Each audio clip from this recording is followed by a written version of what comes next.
აფრასიძეების საქმე და ბუტა რობაქიძის მკვლელობის საქმე. ამ ორ საკითხს განიხილავს დღეს პარლამენტის დროებითი საგამოძიებო კომისია. ამ წუთებში უსმენენ სოსო რობაქიძეს. დღესვე კომისიის წევრების კითხვებს უპასუხებენ დოდო და გიორგი აფრასიძე, ისინი ევგენი აფრასიძე და მისი ოჯახის წევრების სიცოცხლის უფლების შელახვის ფაქტებზე ისაუბრებენ.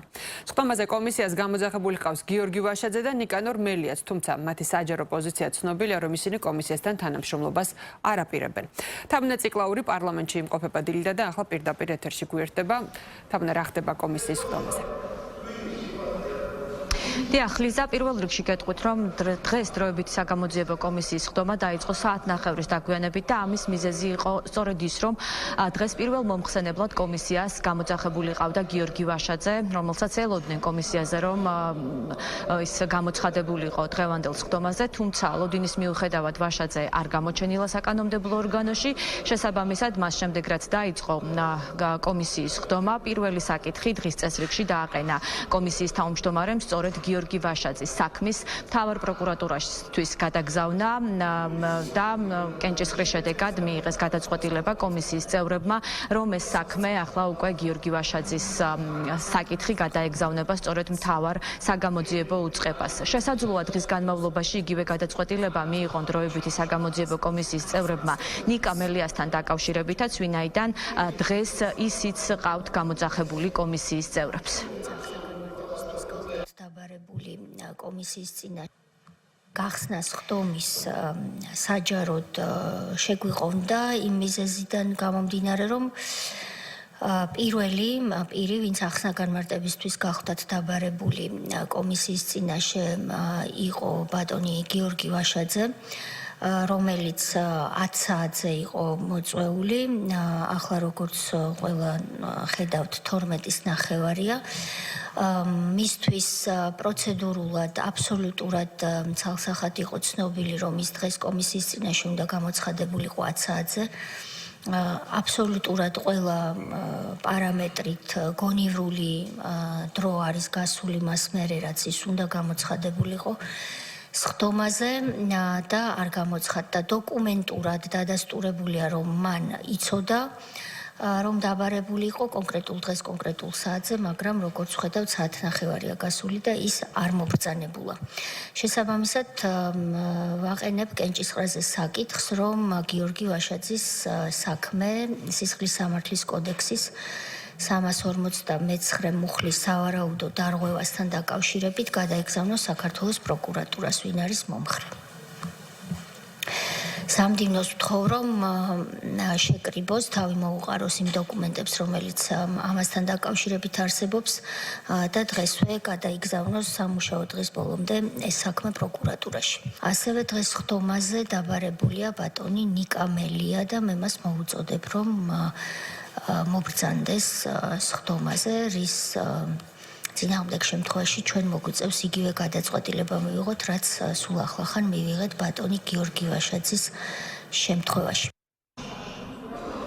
რაც შეეხება უკვე იმ საქმეებს, რომელზეც დღეს მსჯელობს დროებითი საგამოძიებო კომისია, ეს არის ბუტა რობაქიძის საქმე და ასევე აფრასიძეების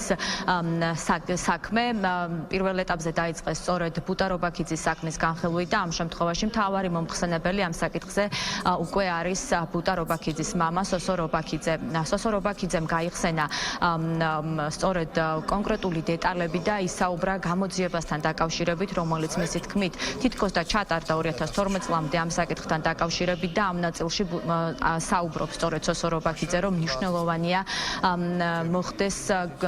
მათ შორის იგივე,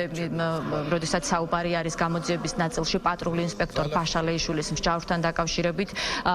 სოსო რობაქიძე არ იზიარებს იმ პოზიციას, რომ თითქოს პატრული ინსპექტორ ფაშალეიშვილს ტყვია გაუვარდა ცეცხლსასროლი იარაღიდან. ის ფიქრობს, რომ მან განზრახ გაისროლა და შესაბამისად ის ფიქრობს, რომ მსჯავრი, რომელიც ფაშალეიშვილს ჰქონდა 3 წლიანი, უნდა ყოფილიყო უფრო დიდი მსჯავრი. გავაკეთოთ პროცედურულად ასეა საჯარო კანონმდებლობის შესაბამისად და არიდებთ პასუხს. ფაშალეიშვილმა, რომელმაც მოკლა და ესროლა, ფაშალეიშვილი ამ დროს აზარიაშვილს ადებს ხელბორკილებს, რომელიც იყო სპორტსმენი, ბუტა ერთი ბიჭის გარდა არავის არ იცნობდა საერთოდ, მაგრამ ვერ ერევა, იმიტომ რომ თვითონ ბაშალეიშვილი რომ ნახოთ, არის 1.67 კილო, 60 ის ბიჭი არის 1.90 სიმაღლეში და ძალიან ფიზიკურად ძლიერია და ვერ ერევა რომ ბორკილები რო დაადოს. ამიტომ აგინებს ბუტას რამდენჯერმე შეაგინა დედა და შეგინების დროს არ არის გამორიცხული რომ ბუტამ უთხრა რატომ აგინებ და გადმოიწია ბაშალეიშვილისკენ. მე რასაც ვიტყვი ყველაფერს სიმართლეს. ბაშალეიშვილმა იფიქრა რომ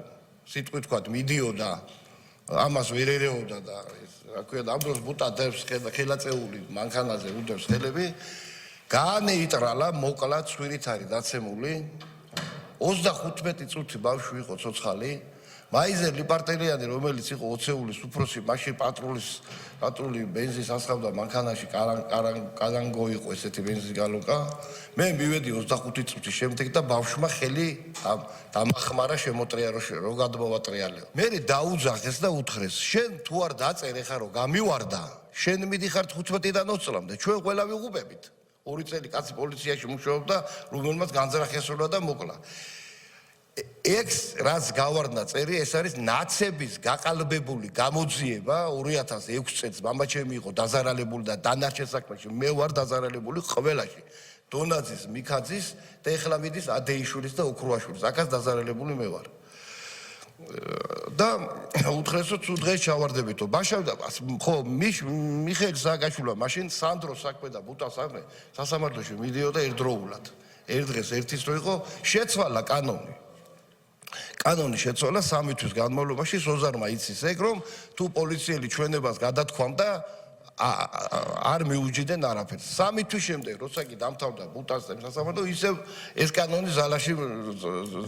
ძალაში შევიდა ექსპერტიზის თომაც მაგ ამერიკიდან რომ ეს არის გაყალბებული სროლის შემდეგ ეს უნდა დაშლილიყო და ბაშალეიშვილი უნდა წასულიყო 15-დან 20-მდე თუ მიშა კარგად ასამართლებდა ხალხს რატო ებრძვით ამ მიშას ბაშალეიშვილი 3 წლის დაიჭირეს და რომელსაც ეკუთვნოდა სულ ცოტა 15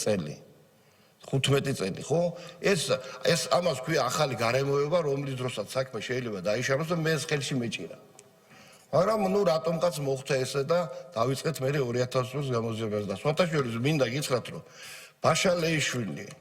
ბუტა რომ მოკლა როგორც კი გამოვიდა ციხიდან ვანო მერაბიშვილმა აღადგინა შინაგან საქმეთა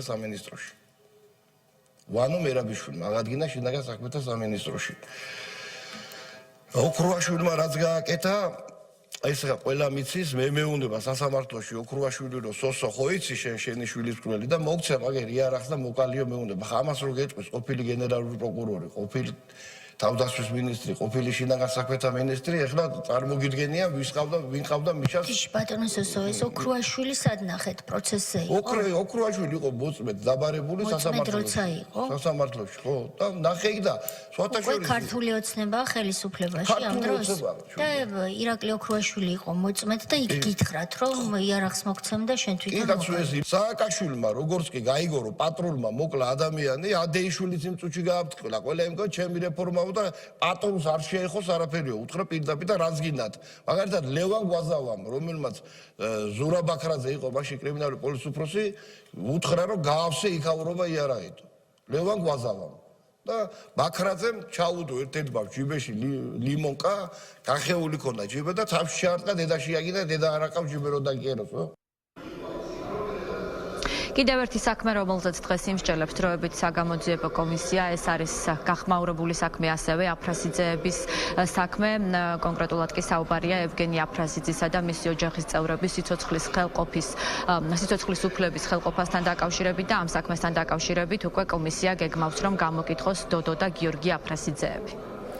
მადლობა თამნა ციკლაური აშუქებს დროებით საგამოძიებო კომისიის ხდომას დეტალები მოვისმინეთ მისგან.